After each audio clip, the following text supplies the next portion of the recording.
ways to take extreme ownership of your career. With my man, if you haven't read his book, Jocko Willink, Navy SEAL, 20 years, wrote a book called Extreme Ownership. If you've never read it and you are a leader in corporate America, absolutely go buy this book immediately. Some of his key topics, which he applies to leadership, we wanted to share with you today, and specifically how it factors into your career. Kristina, what did you want to start with today? Who knows more about extreme ownership than men in the military? So definitely get that book. Spoiler alert, okay? No one is coming to save you. So that's what this episode is about. How can you take extreme ownership over your career? Because no one's going to help you but you. It sounds foundational, sounds obvious, but we forget that, right? And we start to lean on all of, people, information, things that just aren't working for us, aren't serving us. We're responsible for our own success. If your first thought is, I can't trust myself with my own success, or that sounds scary, we have to immediately start working with new thoughts that feel better and are more helpful. I get to control my results. How can we change it from being scary to being really freaking exciting? That you get to be in the driver's seat. Is your ego holding you back? You've had a successful career. You're just great at everything. Maybe your ego is holding you back from even obtaining interviews, effectively communicating, getting in front of the right people. So, hey, number one, check your ego out the door. Egos are nothing but a distraction that's going to impede and prolong the flow of your progress and your ability to grow as the leader that you know you should be. Be open and friendly to advice and critiques from others. Once you become aware of your ego, you can kind of have a healthier relationship with it, right? You know when it's showing up, when it's impeding on your success, like Tim is talking about, and you know when to quiet that voice.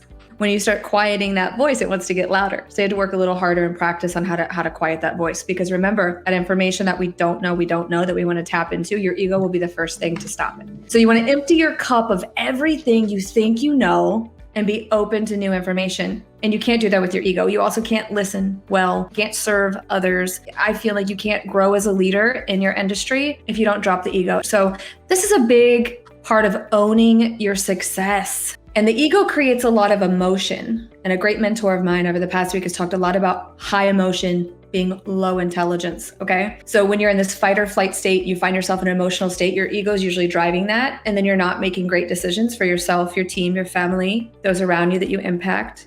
That ego, man, let's have a healthy relationship with it. Let it serve us, not push towards self-destruction. And moving past that, you need to have a really deep belief that you are awesome, regardless of where you are in this career journey. And you might need right now to take a self-assessment and say, am I sabotaging myself to see this opportunity or be the change that I know I can be? Me and Kristina were just talking to a mentor of ours a couple of days ago, and he says, hey, you need to stop being who you are and start being who you were meant to be. When you're in a job search or you're a leader in an organization, okay, if you don't have that deep belief that you are great and you're working on yourself every single day, hey, if you don't believe in yourself, why would Microsoft pay you $350,000 to come and lead 100 other people? Food for thought. You're not out of time either to change this and to change your beliefs. I don't care if you're 40, 50, 60. I just coached on this also. All right. I know somebody who's absolutely crushing it in this space. She's 27. Just to reference, I'm 36. And at first I'm like, oh my God, what? We're behind. but then I'm like, wait a second. Like, anybody out there thinking about their age right now, that's contributing to their belief system about themselves? I can promise you, you're not thinking about age, you're thinking about race or your resume or God knows what. It's everything. Because the second you get comfortable with age, okay, your brain's going to tell you something else to self-sabotage, whatever it is. How can you start thinking about everything as a point of as a position of advantage? How can I use my age now as an advantage? Some of the thoughts I serve myself is, wow, the greatest leaders I know are actually not implementing this till they're 50. That may not be the healthiest thing to think, but it serves me. So that's what I mean by choosing helpful thoughts. How can everything be to your advantage? And if your brain can collect evidence as to why it is true, then that is how you're going to build the belief system around who you are, because you have authority to choose who you want to be, but you have to build it. So, after you've checked your ego a little bit and you start saying, hey, I do have a deep belief in myself that I'm great. But now I know, hey, what are some things that I need to do to actually start implementing to get better and be the person that I was supposed to be, or the leader, or get the job I was supposed to?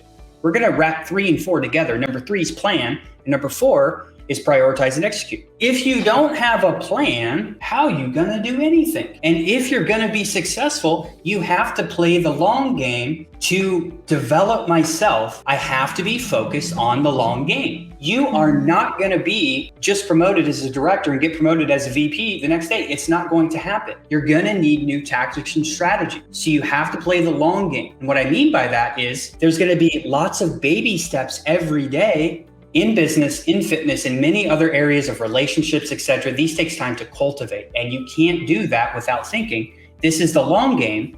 And I need to have a plan. Just remember that anyone that is taking action for even 15 minutes today on one thing is going to get a lot more done than somebody who's been thinking about the same thing for 24 hours. Like there's the thinker, the watcher, and the doer. Who do you want to be? You know, I think human nature, there's just a big disconnect between what we say we want and what we're actually willing to do to get that thing. Self-examination time. Check up from the neck up. What are you thinking? What's going on upstairs? It's going to change a lot too. So right when you think you might have figured it out, just to understand, again, you didn't. So you're just up leveling, you're leveling up.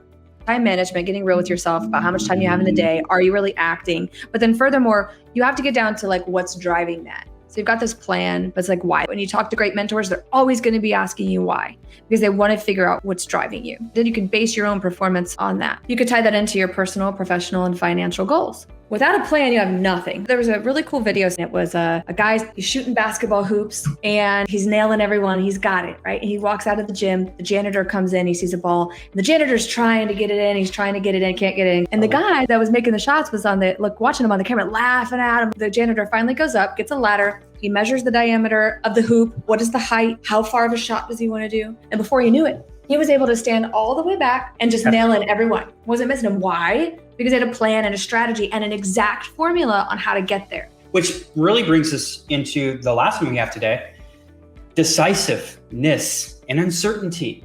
Even when you start to develop your plan, you're prioritizing and executing, know this, there is never going to be a 100% right solution. We are all unique, we are all human beings, and you need to start being comfortable planning, prioritizing, and executing with what you have right now and what you're trying to achieve. Because here's the thing, you're going to evolve. What you're doing right now, where you're at in business, where you're at in your career search, stuff is going to change. Plans change, solutions change. And although we should do all the research, keep in mind that sometimes you just need to make a decision. A lot of what he's saying, you have to have massive self-awareness that this is even happening. You can end up in that cycle without even knowing it. How do I even know that I've landed myself in a downward spiral in any area? If I keep hearing myself say, I don't know how to do this, or I find myself in like a fight or flighty space coming from that high emotion, low intelligence space, powerful decision needs to be, I call it powerful choices. And I'm just going to make it. And that's it. Because if I don't make it, I don't have anything to tweak. I don't have any data. I don't have anything to go off. So you have to make powerful choices for those around you and for yourself, because you don't want to be in that space. You're be stuck. And there's a fine line. This is where a lot of people get confused, because one of our mentors too, my man Grant Cardone, says, hey, overcommit and figure the rest out later. But what he's really saying, we have a general plan. We kind of know the priorities. Go. So we want to make quick decisions, but we want to at least have some information to start basing stuff off of. Otherwise, things get really difficult really quick. Getting just radically comfortable that it is a process. Again, I'm going back to what I said. Every great thinker and leader doing the biggest things in the world that I know of, patience, persistence, and understanding that this is all a process. And in 20 years from now, you'll be comfortable in saying like, wow, I did something huge. I created a movement, but nobody can expect that that's not going to take time. Who doesn't want to be a great leader for people? You make money, you help the company, that's great. You provide for your family, all that. I mean, that is so important. What are you going to leave behind when you're not here anymore? What are you going to think about when you're at an old age? Hopefully it's, holy smokes, look at all of the people I freaking inspired. And if you're not doing that, freaking shame on you. Everyone needs to work on something. What is it for you? How can you get better? When you stay stagnant, it's not good. If you are in a situation in your job where you know that the leaders in your company, whether it's your direct leader or even higher up, kind of depending on the size of your organization, if they are not invested in understanding what drives you, you are likely not in the ideal situation. I would love to hear from you. okay? Because there is a cultural breakdown going on with that. And when that happens, it makes it almost impossible to take extreme ownership over your career growth, okay? Because you have no idea and there's nobody in your leadership invested in that, don't even understand that. And I want to help you with that.